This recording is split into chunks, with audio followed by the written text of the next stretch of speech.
Hey, Mark. Hey, Elaine. It's it's 2022. Happy New Happy Year! New Year. Hootenanny. And other such things that we say every year. Can I ask you a question? All right. I mean, I'm not convinced I really want you to, but go on, ask me the question. Everyone on these podcasts, when they're doing it professionally, Yeah, says like, proper people. yeah, proper people, say, do you think it's been a good year for film? And they always say yes, no matter what happens. Like, all the cinemas could close. Yeah. We could just get Grown Up 17 is the only film that's been released all year. Yeah, I think it's been a really solid year for... Do you think it's been a good year for film? I think it's been a better year for going to see films or having seen films because I feel... Well, put it this way. Last year, when we did this, I scraped together a top 10. You didn't. You scraped together a top 5 because you couldn't even get 10 together. That's it. Yeah, well, okay. So I Yeah. scraped together a top 5, but yeah, it was hard. And this year, I have managed to do a top 10 without really thinking about it. So I've seen a lot more film Yeah. this year. I'm not quite sure about quality, and I still think 1999 was a great year for film. But I'm obsessed with living my life in the 90s. So, yeah. It's okay. 97 was the year music peaked and it's been going down ever since. So, yeah, I don't think it's a particularly standout year. It's not something where I'm thinking, wow, we had this and that and that. When I look at my top 10, there are a couple of things that I think, I mean, they're fine. They're fine films.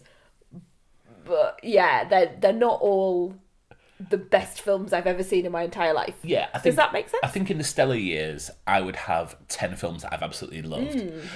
In this, I've got maybe 7 films that I absolutely loved and 3 that I liked but have stayed with me. I think this is going to be fascinating. I know that I've been laughing at you today because you've been, every time I've turned my laptop round, you've been, oh, don't let me see the list. I'm like, I really don't care what your list is, but now I'm a little bit more intrigued.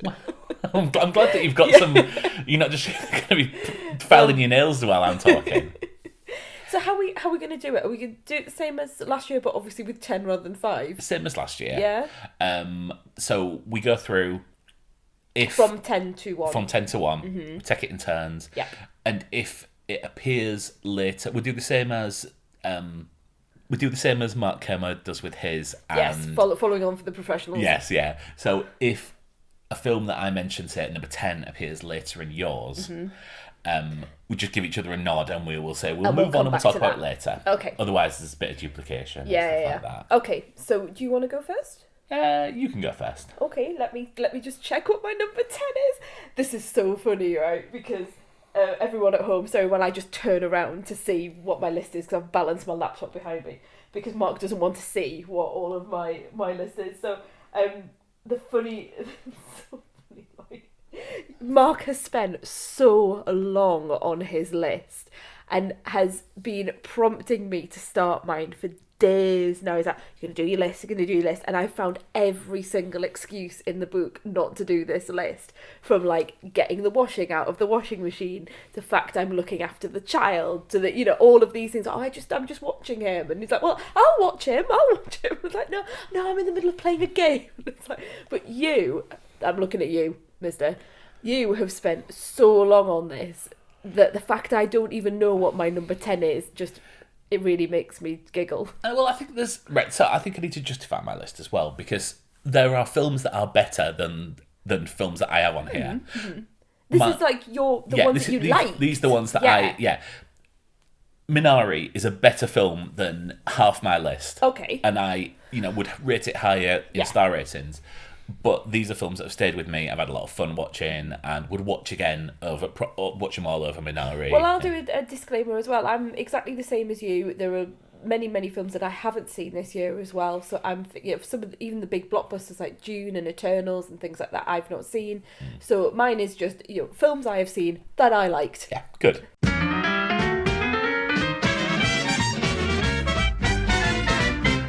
So at number 10, yes, we've got Nomadland. Okay, didn't appear on my list. It has been in and out throughout the weeks that I've been working on this. Oh, that's my battery running low on my laptop. Anyone who heard So that knows this is professional. going to be terrible, isn't it? Yeah, a great film. Yeah, and just on that note of why have we put these films in this list, that really Nomadland springs to mind with that, in that I can recall scenes from Nomadland. Yeah. I can recall the way I felt at certain parts of the film, you know, when she's in a van and it's breaking down, or she's having to have like a wee in the van, and moments of the travelling lifestyle and the community and the camaraderie, and the fact that many of the people within the film were real people from the nomadic community. And I think I really felt it was like part documentary, part film. And as you know, anyone who listens to podcasts, and Mark knows all too well, I love a documentary. Yes. So that style, I think, really, really appealed to me. And obviously Chloe Zhao, who then won the Oscar, and so it has all of that sort of round it as well. Yeah, I'm glad we got on yours, because it was a film that should be mentioned. Yeah, can I go on? Go on. So, what do I rate higher than a Oscar-winning masterpiece? It's a film that 2/3 of the way through, I was thinking, what the hell is this? And it's *Malignant*. Oh, *Malignant*. Yes. So I thought you said *Milligans*, as Yes. in like... Yeah, the sandwich shop the in sandwich Newcastle. shop. Yeah. Right, *Malignant*. *Malignant*. Yes. Controversial. Absolutely ludicrous, this getting to my top 10. But the reason that it's here is it has the best third act of the year for me. It stayed with me as soon as it hit a certain point, and I've heard people say it this week, and they're exactly right. There's a point where someone parks a car in a position which no one would ever park a car. Not even me? No. Okay. And you're like, oh, that's what it's doing. For the 2/3 before that, I was thinking, is this a film within a film? Is this meant to be this shit? And it is. This out Scary Movie's scary movie. Okay. It is a complete tongue-in-cheek parody of the 80s, early 90s, straight to VHS films. And it has an absolutely kick-ass last third. Please watch this film. Me? Yeah, no, not you. No. You'll hate it. Yeah, okay. You'll hate it. But the listener, please watch this film. If you have any interest in horror whatsoever, it is so much fun. And I apologise for the hatred you're going to give me 2/3 through it, but stick with it. Stick with it. I cannot imagine that *Malignant* has appeared in someone's top 10 of the year, but you know, you never know. Yeah, I know. You're very unique, my darling. Yes. My number 9, am I alright Yeah. to go into that? My number 9 is Sir Ridley Scott's The Last Duel, which Okay. I really enjoyed. I did have some problems with it. There were parts of it where I thought, is this meant to be this funny? And I don't think that is the case, having listened to other people's reviews, because other people seem to think that Ben Affleck and Matt Damon were a different film to the one that I saw. But I really loved the central performance by Jodie Comer. I really liked that. I mean, everyone's talked about Rashomon on all of the reviews. I still Yeah. don't really understand it. But anyway, this idea of Sorry, seeing... I really want to explain Rashomon to you I now, know. which I realise would be mansplaining to the nth degree. And I'm playing up a little bit. Like, I do kind of get it, but in my world, let's just call it looking at the story from different points of view. There we go. That's how we Yeah. can tell. Yeah, and that's what I liked about it. And there's been some controversy around this film in terms of people really, I think, misreading what it is trying to do. I don't think Ridley Scott or the writers in any way, shape or form are trying to do what some people are saying and being misogynistic. I think they're absolutely showing you what happened, what truly happened in this story, and presenting to you how men can see things through a particular lens when it comes to women. So perhaps thinking a woman is more excited about things than she potentially is. Yeah. And then seeing through the woman's eyes and really understanding how, you know, a patriarchal structure affects all aspects of life. And whilst it is a film that's based in medieval times, there is so much to say about now, which is a shame. You know, it's sad that it has so much to say about today's day. I would really like you to watch it. It's on. I 100% will Yeah, watch this. it's on Disney Plus now, isn't it? Yeah, I love these films and the way that like these sort of films. There's an episode of The Simpsons which is like this as well, Okay. where it's different things. The fourth series of Arrested Development also tried to do this, Okay. and that didn't work. But yeah, It took me a while to get into it, so anyone who hasn't seen The Last Duel and is thinking about going to see it, it really took me a while. And actually, I think I said on our review of it, for the first sort of like 20 minutes or so, I was thinking, this is terrible, but I really got into it. And once Jodie Comer arrives, that's really what a beautiful performance, and I think she deserves all plaudits that should come to her. brilliant. Your number 9? I'm going to use the full title. Summer of Soul, open brackets, or When the Revolution Could Not Be Televised, close brackets. So this is quite an unknown film. I don't think it's necessarily spread to the mainstream, so I'll just give a bit of context. This is a documentary about the 1969 Harlem Cultural Festival. It's a music festival that ran 6 weekends, the same summer as Woodstock. The whole thing was filmed, and no one wanted to pick it up. It wanted to be televised, but no one would pick it up because basically racism at the time. Yeah. This includes performances by Stevie Wonder, Nina Simone, Sly and the Family Stone, Gladys Knight and the Pips. And if you were just to take the musical performances, this would be an amazing documentary. But what you also get is you get the context around the time of this is what was happening in the world. This is what was happening in New York at the time. This is where racism was, and these are the events that led to this becoming such a big festival. And you can see there's hundreds of thousands of people in this park in Harlem just watching this. What you also get is in the modern day, the remastered footage is cut in with interviews in modern time with the performers. So Gladys Knight's interviewed, talking about like what it meant to her to be doing this, but also people who were just there who swear blind that when they were a kid went to this cultural festival with hundreds of thousands of people but can't find any reference to it on the internet. It's amazing. It's on Disney Plus, and Disney Plus had a great year for film. Yeah. I learnt something, and I loved the music performances, and I welled up when there's people going, I finally realised that I'm not going mad, and the way I remember this is exactly how it happened. It's such a beautiful documentary. Really, really tell people to watch it because it's so, so good. I suspect that's not on your list. No, because I didn't say it. Yeah. But I would like to. Yeah. It's one of those where I think I need to sit and really have the time to take it all in. Yeah. Okay. You're number 8. My number 8, I'm kind of... I'm not sure it should be at number 8 now. Maybe I should have spent a bit more time on my list. But I know why I've put it in there. I know why I've put it above something like The Last Duel. And I'll tell you what it is first, and then I'll explain why. So it's Candyman, the latest version, the obviously the 2021 version, because it's filmed in 2021. Yes, not on my list. You so didn't yeah. need me to explain that. Please carry on. I had problems with the film. We did a full podcast about it where we essentially ripped it apart. So, you might think, why is it at number 8? And I think it's because we did that rewatch of the original film. Yeah. And then we went straight to see this sequel. I also think that it has some really interesting performances, particularly from Yahya Abdul-Mateen II. I think he's a really compelling presence. We've seen him in The Matrix Resurrections. And Candyman is not his on best my film of list. the year. Not on the list. I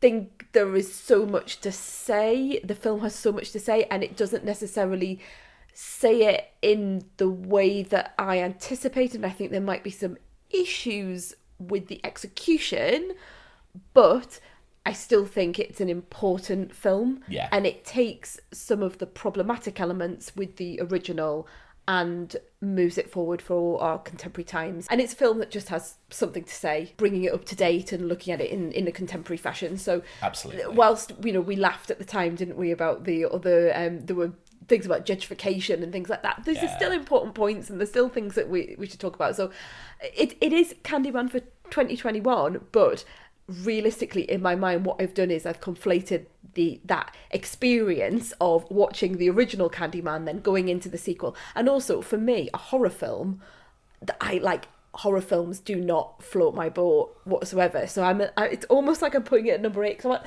look, I went to see a horror by myself late at night. Well done. Yeah, you're number 8.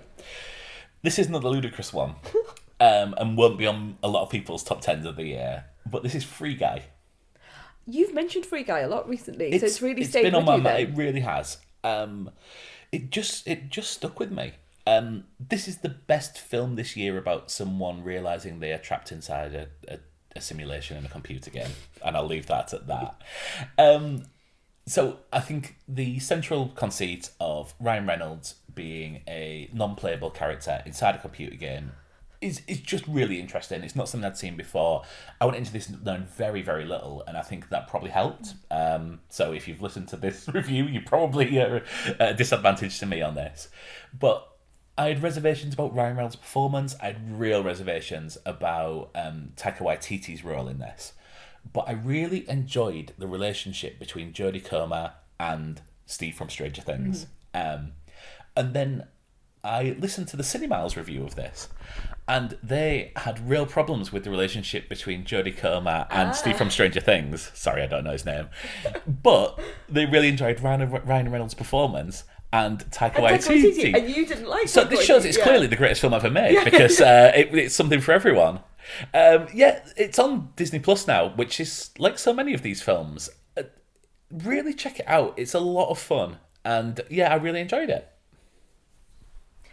My number 7, you haven't seen. It's Bo Burnham's Inside.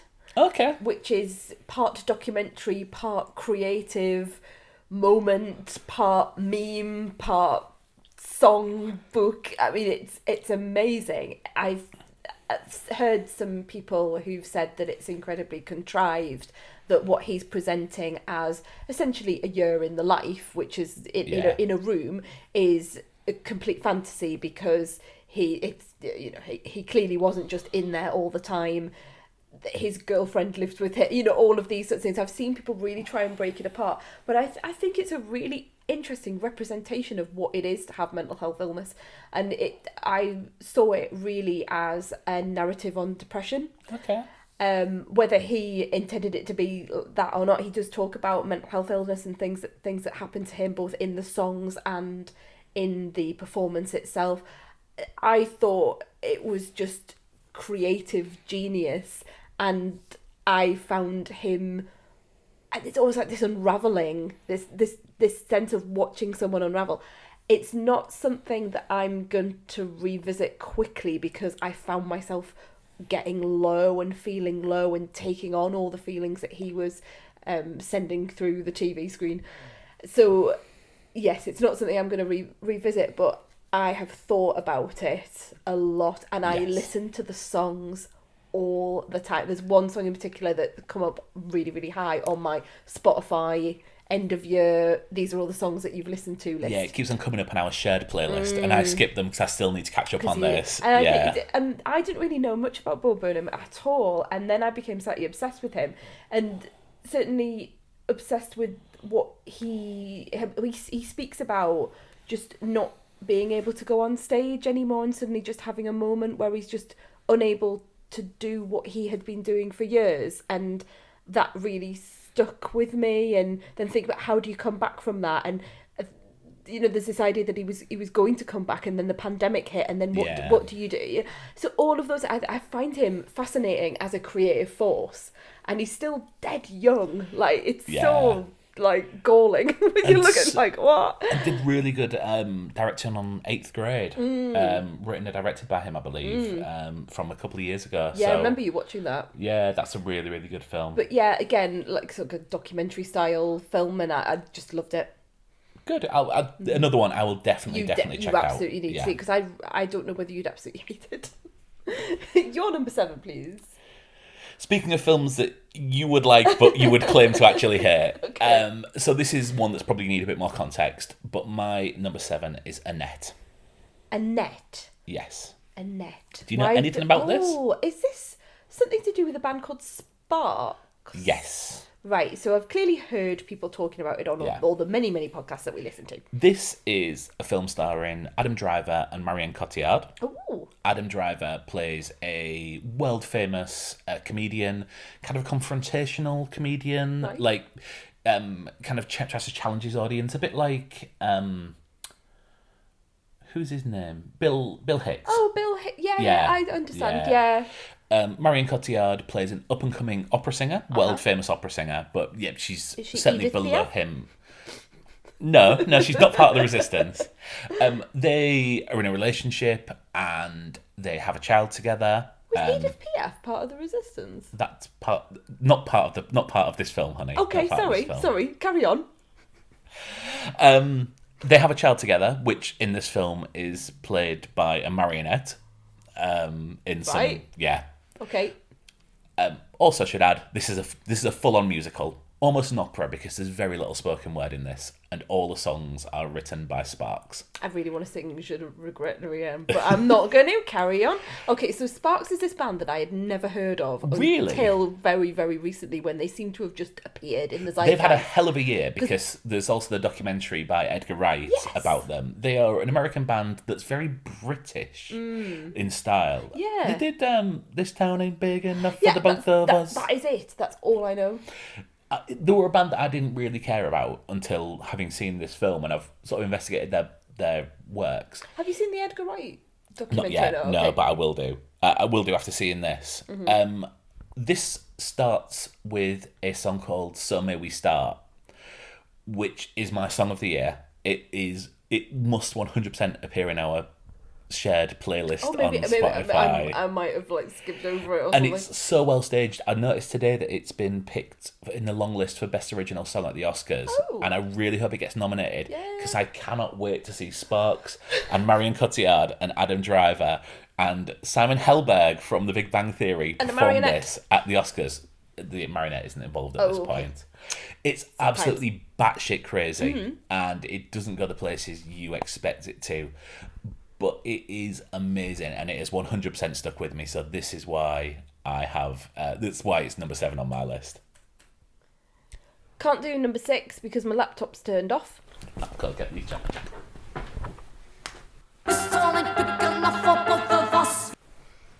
Back for number 6. Back for number 6. Fully charged. Speaking of Bo Burnham, which was my last one, Promising Young Woman is Okay. my number 6. Well, we can't talk about that because that's later on my list. Okay, lovely. My number 6 is Promising Young Woman. Oh, you tease. You tease. All right, do you want to explain the premise of Promising Young Woman? Because I find it really hard. So, Promising Young Woman is.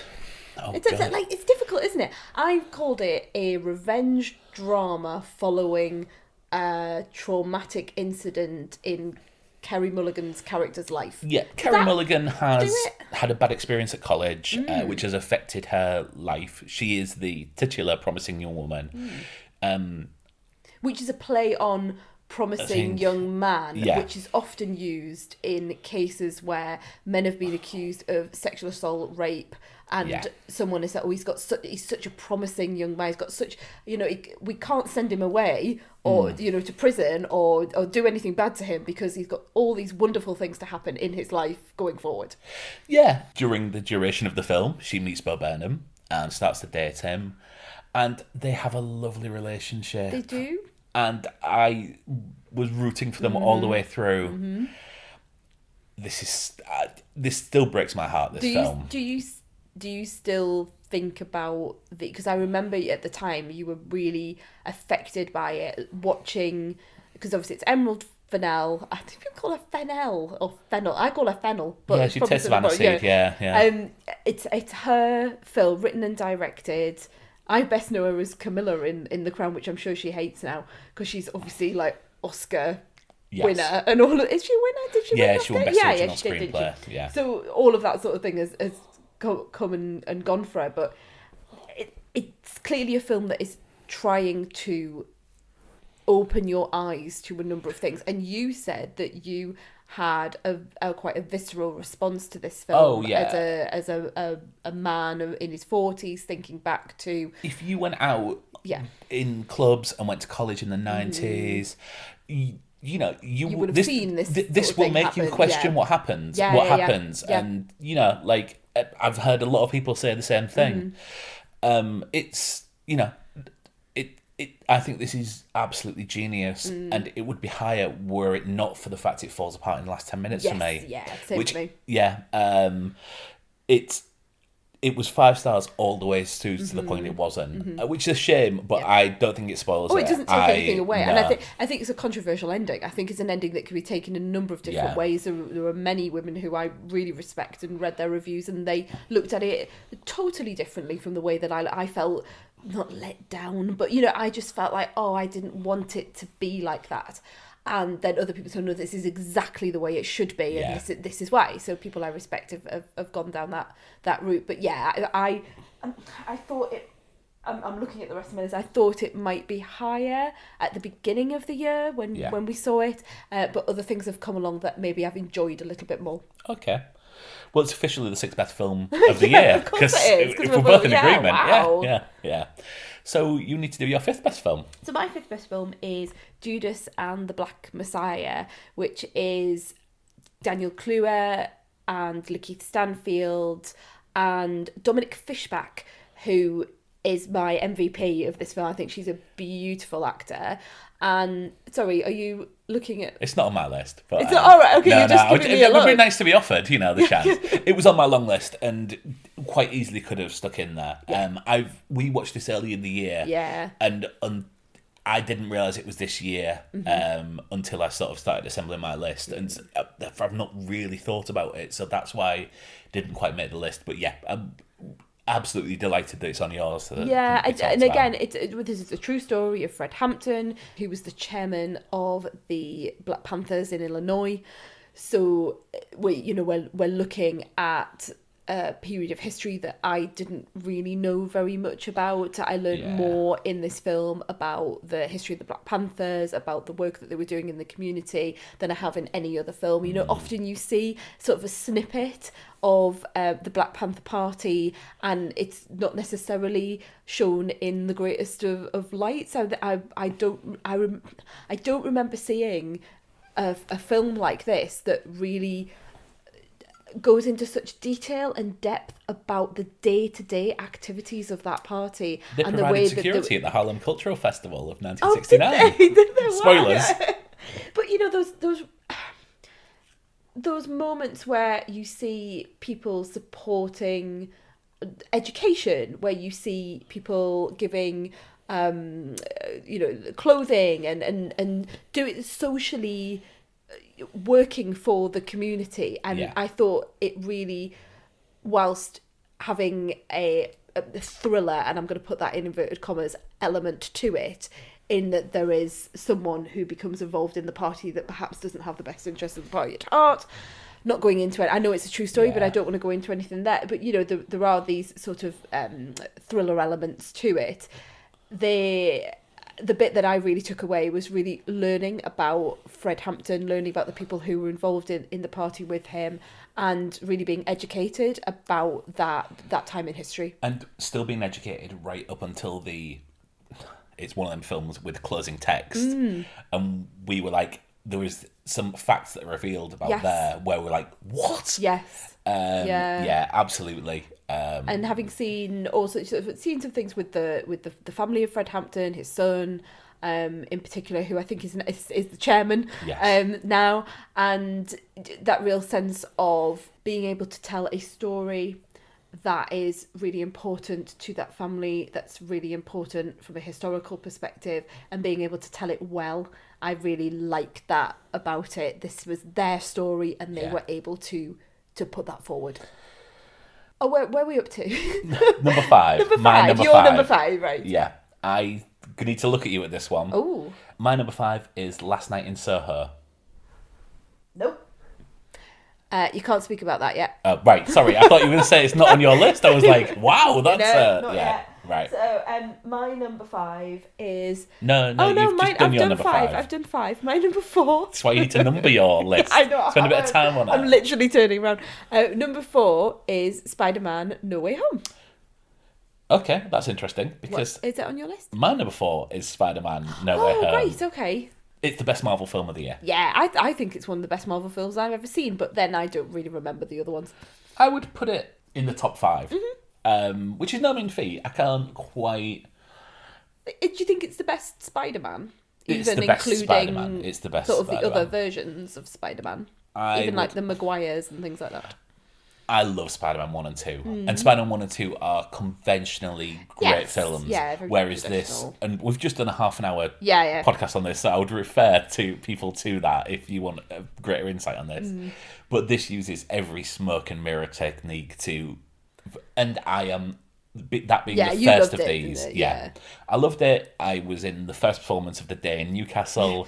Everyone cheered at points. Everyone gasped at points. It was just a really fun ride, wasn't Yes. it? And I think when you're looking at the best films of the year, it's probably not one of the best films of the year in terms of, if I look at a piece of art like Judas and the Black Messiah, and then it has different qualities to Spider-Man, the big, bold, blockbuster Spider-Man with some of the funny lines, but I really enjoyed it. I think this is objectively a well-made film.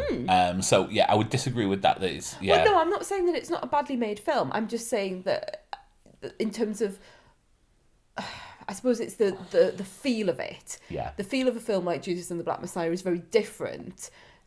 It's a bit more, it's more popcorny, isn't it, Spider-Man? Yeah. So that's what I'm saying is, there's no, it doesn't have the weight that a true crime, sort of epic true crime story of. I'm just comparing it to this one that I've put before, but it's a little bit more throwaway, is what I'm saying. But I really enjoyed it. Well, movie snob. Yeah. Go on, go subscribe to your movie, and I'll stick to Disney Plus. We've got movie anyway. I know, I love movie. It's yeah. Please sponsor us, movie. Oh, that'd be lovely. Thanks for that. Yeah. I think. Well, I don't think we need to. We don't need to go up. into it because it's we've made just more done money. It's the first $1 billion film for 2 years. And like you say, we have just done a full episode on it, so please see earlier episode. Yeah. So what's your number 3? My number 3. Hang on. Oh, you'll love this. My number 3 is Val. I bet he's not on your list. He's not, because I've not seen it yet. You've not seen it yet, but I don't think it would be on your list anyway. No, but I'm glad that it was a film that you were really looking forward to, and I'm glad that it hit home with you. Yeah, it did. It did everything that I wanted to do and more. A little bit with Spider-Man. We've recently reviewed it, so a couple of episodes back, you will hear me go on for longer than is necessary about this documentary that is made by Val Kilmer and his family. Yeah. Because his family often speak for him because he's unable to speak clearly at the moment because he's had a number of illnesses, and he is looking back on his life. It's a documentary looking back on his life and gives you some fantastic insight into some of the major films that he's been in. Things with, there's behind the scenes footage with Brando, which you just think, wow. And he's had all of this footage in a storage facility for years. And then it's not just what you're seeing, it's the way it's put together as well. I think it's really beautifully edited. Uses a lot of his art because he's an artist now. He does a lot of artwork, and I just loved it. An insight into a man who wanted to be an actor, who was very much schooled in Juilliard, the very famous acting school, and wanted to play the Dane, and videoed himself for hours and hours just going through Hamlet over and over and over again. And so, a very serious man, maybe a very misunderstood man, but really looking at someone's life. And I love that. A bit like the Bo Burnham thing, but obviously wider and broader and bigger. Yeah. It obviously really speaks to me, these sorts of things. So my number 3 is Val, which I'm really happy about. Good. I'm glad it worked for you. Like you say, you were a one-man petition on Twitter to try and find out when it was coming on. And is it? And now I've seen it, and I'm a bit sad that it's all over. Oh well. Yeah. Yeah. Your number 3. My number 3 is The Father. Oh, Anthony Hopkins' Oscar-winning performance. Yeah. And rightly so. Okay. I know that it's quite inconvenient when you've set the entire ceremony up for Chadwick Boseman to win the Oscar. Yeah, and then Anthony comes bobbling along. Yeah, it doesn't even turn up. Yeah. But this is stunning. This is an insight into the life of someone with dementia from the point of view of someone living with dementia, and also the point of view of people living around them, the friends, the family, the carers around them. And this is so uniquely made and so well put together. I know that you are aware of how this is done, Yes, I am. and Only bits of it, and I'm I'm a not bit. I'm not going to go into it too much because I knew bits of it as well, and I think it works better for. It is incredibly uncomfortable viewing at times. It makes you uneasy, and purposefully so, because that is the how this film depicts life with dementia. It has stayed with me. It is funny at points, and Well, life is funny. life Yeah, is funny. life is funny no matter what's happening in your life. Yeah. But this is one of the finest British actors putting on an absolute masterclass. And yeah, absolutely. I went in going, I can't, oh, it's a shame. It's a shame because it would have made such a great story. I left thinking, well done, Tony. Yeah, you've done I that haven't one. been able to see this because I wasn't able to go at the time that I was out at the cinema. Is it on anywhere? I haven't It's seen not on it anywhere. anywhere. I've just double checked it Because I while would you were. really love to see yeah. this, particularly because I've heard criticism of this film that it's stagey, and I love a film that's stagey. Like anything that could Yeah. be a theatrical performance, like and I mean that in the sense of treading the boards. Yeah. I love stuff like that, so I would really like to see it. This could make. I think this was a stage play. At some That's point. right. Yeah, I think that's the criticism of it. And it definitely presents itself that way, but it worked to me on every level. So yeah, absolutely. Your number 2. My number 2 is Last Night in Soho. Wow. So we are there. For 90% of this film, it was going to be my number 1. Okay. The last 20 last minutes little- didn't quite work for me, but what fun I had getting there. Oh yeah, we loved it, didn't we? Like we were in the 60s. Yeah. I still remember her running out and seeing that Thunderball. I mean, what a shot! That Of the Thunderball poster. I yeah. just will always remember in that film. And it's a film that takes you back in time. It's a film that looks at nostalgia, which we are big adorers of nostalgia and nostalgia hounds, aren't we? Yeah. And it also that, but not just living in the 60s, looking at contemporary life as well, and being a bit of a dreamer, and I just all of those ideas and not fitting in as well. I think as someone who works in a higher education as well, I come across a lot of people who go to university, just like the main character in this, that goes to university and maybe feels that they don't fit in, or they thought it was going to be a different experience than it was. Yeah. And I'd see and have experience of feeling like an outsider in where everyone seems to be this homogenous group, and actually you're like, no, I don't want to sit in the party until 4 o'clock in the morning. I want to go and sit and listen to Cilla Black in my room in the quiet. All of that, I really resonates with me, and I know it does with a number of other people within that experience. Absolutely. Thompson McKenzie is just I love her. unbelievable in everything I've seen her in, and carries us on. She's going to be an absolute star. I didn't realise that because you on our episode when we reviewed it, you told me she was from like New Zealand or something like that, didn't you? Yeah, she's from New Zealand. Which I didn't know. I thought her British accent was brilliant. So she was in Jojo Rabbit, which obviously there's a New Zealand connection there with Taika Waititi. The first thing I saw her in was Leave No Trace, which is this really small film that was out a few years ago of her and Ben Foster, essentially living like a forest life. And it goes on from there, and she's so good in that, and she is developing into such good screen presence. Yeah. I mean, she was in Old this year, which is Only for a not bit, on though, my wasn't list. she? Yeah, Yeah. for like 2 scenes. You said it was and just a bit wasted. Absolutely wasted. But And obviously it's the last performance of the late Dame Diana Rigg, who absolutely I know from a TV film of The Worst Witch books by Jill Murphy, and she played one of the Miss Hardbroom, and so I've known her since that. I know everyone else knows what an her unfortunate name, Mrs. Hardbroom. Miss Hardbroom, but she gets to hang around with Tim Curry, who's the Grand High Wizard, so it's very exciting for her, I think. But yeah, I knew her, and obviously people know her, a different generation now know her for Game of Thrones and things like that, but I always remember her for that performance as a child. So really lovely to see her have a role in this film as the person, sort of the landlady, isn't she? So not of a pub, but a landlady in terms of renting out a room. So yeah, that I was really pleased to see her in that. And what a year for Anya Taylor-Joy as well. God, yeah, what a woman! I mean, she is just amazing. Like, you cannot take your eyes off her, can you? Like, the charisma just sort of just pops out of her eyes. Between this and The Queen's Gambit, Yeah. I mean, she's had such a year. And you forget what other stuff she's been in. She was in that M. Night Shyamalan film. What's it? With Glass. Yeah, thank you. I was trying to think of James. What's his Glass face? and Split. Yeah. Yeah. James McAvoy's name there. But yeah, and like totally different. I realised that's like her That's job. acting, my dear. Yeah, I know it is.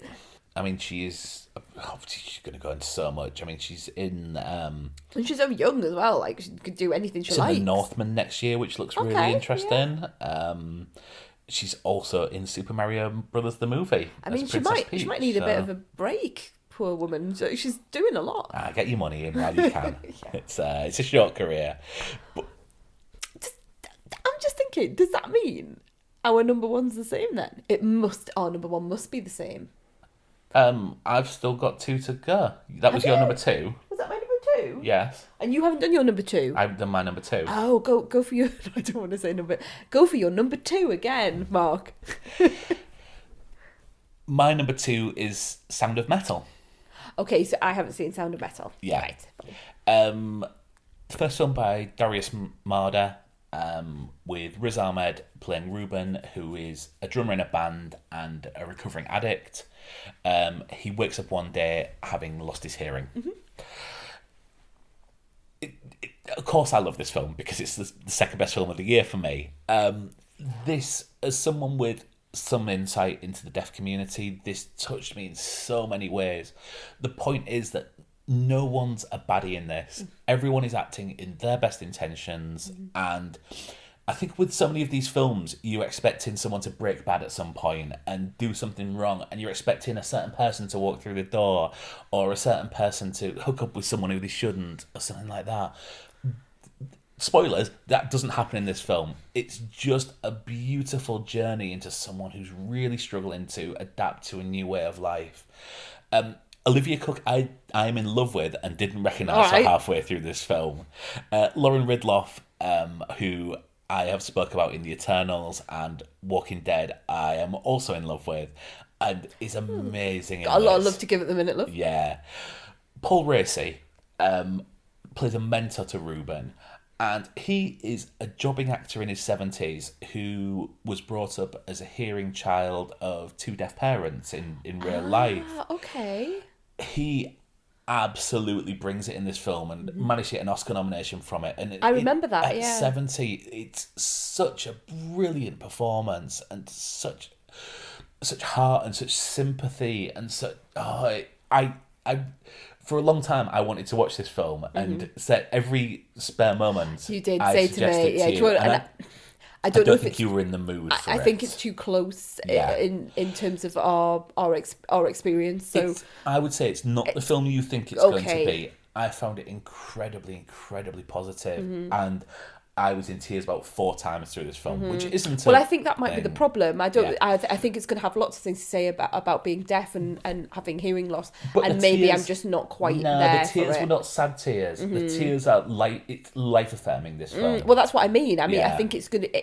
I'm not saying that it's going to be a negative portrayal or something that's going to make me, one of those sort of like weepy or, woe is me sort of, I've had this thing happen to me sort of film. What I'm saying is I might find that level of life affirmingness just a bit too hard.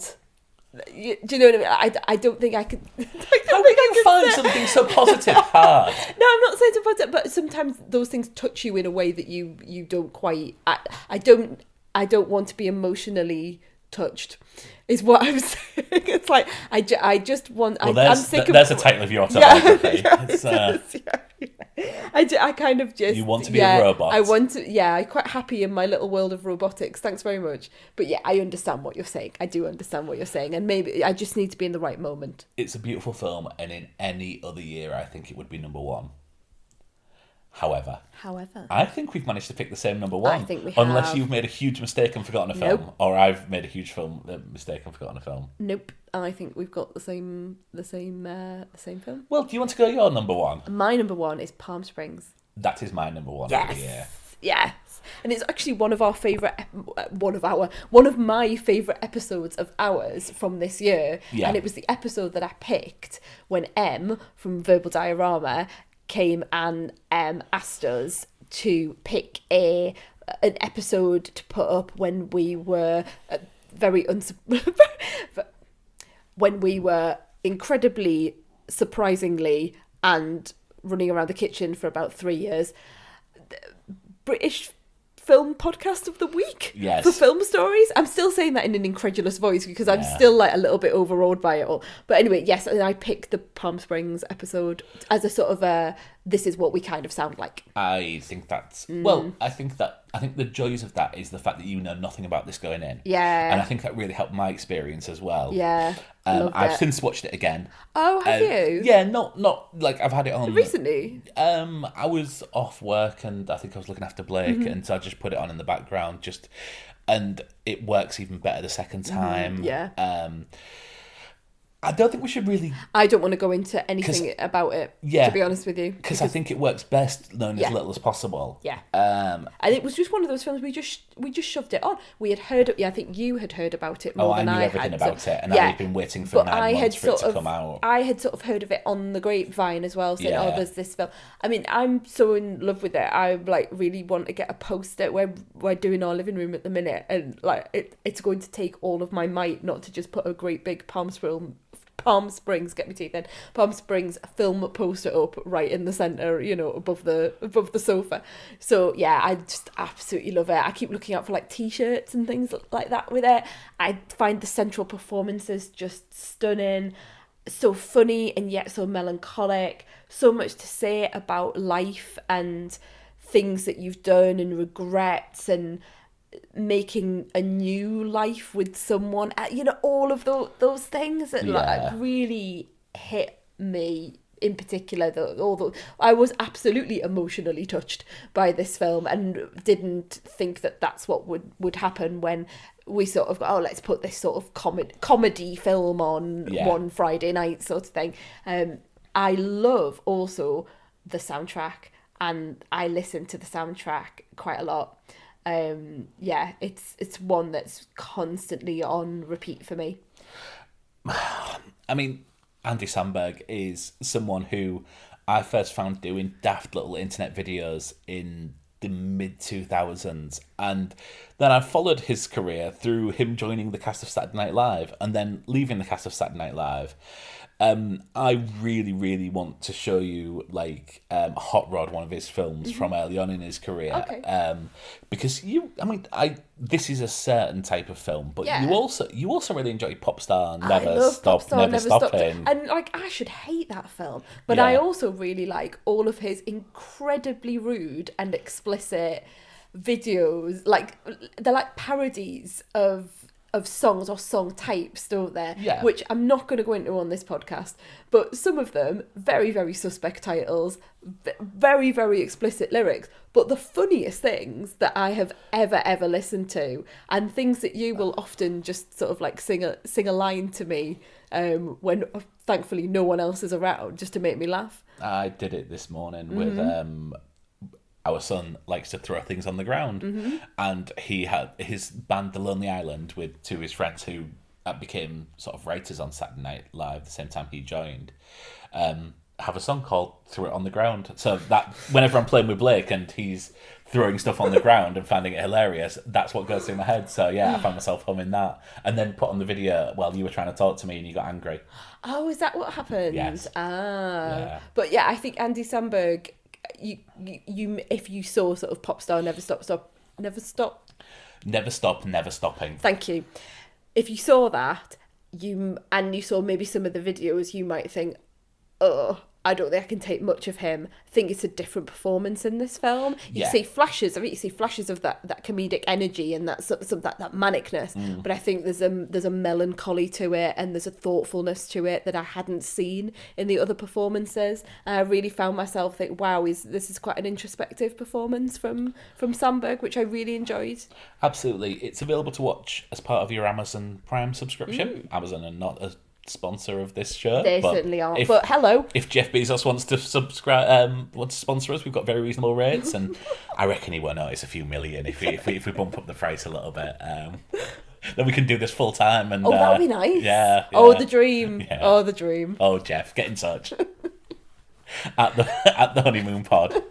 Can you imagine? I think it's right. There's a reason this has become our favourite film. It might, you know what, I'm thinking it might, when you get to the end of the decade, I think it might, not that I think we'll be doing this in, 8 years' time, but... I will. I know you I found someone better to will. do it with. Thanks so much. Thanks so much. I think it might be up there as my film of the decade. I wouldn't be surprised, is what I'm saying, that if we get to the end of this... I can't think of another word for decade. 10 years. At the end of this 10 years, then it might be quite high up there. Well, don't make that judgment until you've seen Free Guy and Malignant. Oh, well, yeah, no, but I will hold on. Right. Well, Top 10 of thought. TV. Sorry, not TV. Top 10 of film. Yes. All done. All done. Yeah, that did go better than we thought. Yeah. I mean, it was a nice mix of... Yeah. I think it's interesting that... Was it 4 films that we've got on the same list? I don't know, hon. I didn't even know where we were in terms of the numbering. That's fair enough, yeah, yeah. But yeah, I think I understand everything that's in your list that I've seen and haven't done. Yeah. I don't think there's anything that you've seen that's on my list so I think my list is probably better than yours. Oh, is this what this is working? I'm saying, where are you going with this? But that's what you're doing. Yeah, stronger, I'm sure it is. I watch a lot more films than you, to be fair. It's got Malignant on it, so I think that makes it a very special list in many ways. Makes it unique. So well done you. Yes. So we're going to be back in a few days. Stroke a week. Stroke when we get a chance. When we get a chance. Yeah, because we're coming to the end of our Christmas vacation. So we'll be back at some point with our TV shows of the year. And then we've got our very special... Oh, we have got a very special, haven't we? We've got a very special... We didn't realise this until the other day. 100th show. 100th episode. Where we've booked out the Royal Albert Hall. Yeah, of course we have. We do a live show. We're taking things from My Dad Wrote a Porno. And tickets will be available shortly. Yeah. No. Oh, I mean, I would love to, but... there's a lot of editing goes into this podcast.